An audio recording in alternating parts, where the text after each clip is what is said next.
محترم سامعین کرام، السلام علیکم رحمۃ اللہ وبرکاتہ۔ آج ہم آپ کو حضرت صفیہ رضی اللہ عنہا کا یہودی کو تنہا قتل کرنے کا واقعہ سنائیں گے۔ حضرت صفیہ رضی اللہ عنہا حضور اقدس صلی اللہ علیہ وآلہ وسلم کی پھوپھی اور حضرت حمزہ رضی اللہ عنہ کی حقیقی بہن تھیں۔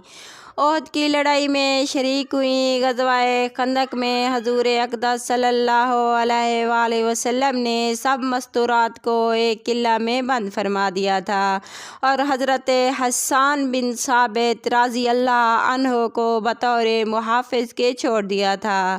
یہودی کے لیے یہ موقع بہت غنیمت تھا کہ وہ تو اندرونی دشمن تھے ہی، یہود کی ایک جماعت نے عورتوں پر حملے کا ارادہ کیا اور ایک یہودی حالات معلوم کرنے کے لیے خندق میں گیا۔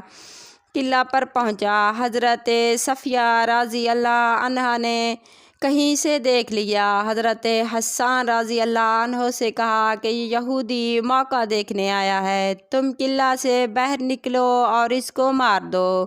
وہ ضعیف تھے، ضعف کی وجہ سے ان کی ہمت نہ ہوئی تو حضرت صفیہ رضی اللہ عنہ نے ایک خیمے کا کھونٹا اپنے ہاتھ میں لیا اور خود نکل کر اس کا سر کچل دیا۔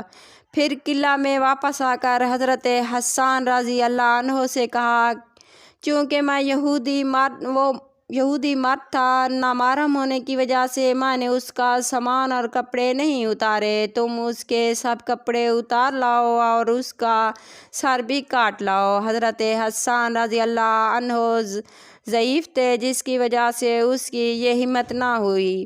انہوں نے فرمایا تو دوبارہ تشریف لے گئیں اور اس کا سر کاٹ لائیں اور اس کا سر یہود کے مجمع میں پھینک دیا۔ یہود یہ دیکھ کر کہنے لگے کہ ہم تو پہلے ہی سمجھتے تھے کہ محمد صلی اللہ علیہ وآلہ وسلم عورتوں کو بالکل تنہا نہیں چھوڑ سکتے، ضرور ان کے پاس مرد محافظ ہوں گے۔ حضرت صفیہ رضی اللہ عنہ کا وصال ہوا۔ اس وقت ان کی عمر مبارک 73 سال کی تھی۔ اس لحاظ سے خندق کی لڑائی میں آپ رضی اللہ عنہ کی عمر 58 برس کی ہوئی۔